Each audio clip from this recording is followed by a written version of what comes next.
You ask Tiger to solve. This deals with linear equations with one unknown. The final result is x equals -1.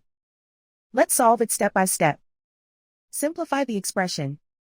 Expand the parentheses. Simplify the arithmetic. Expand the parentheses.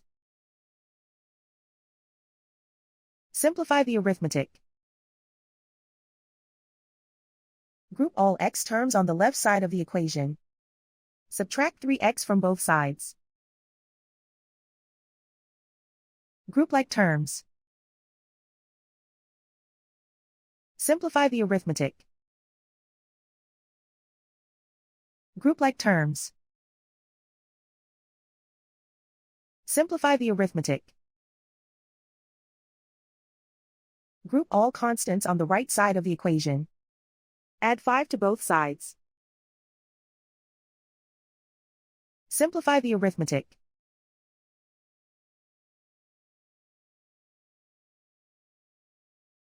Isolate the x. Divide both sides by -7. Cancel out the negatives.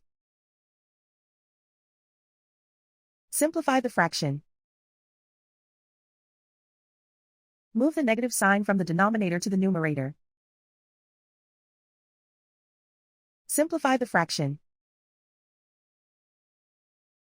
And so the final result is x equals -1.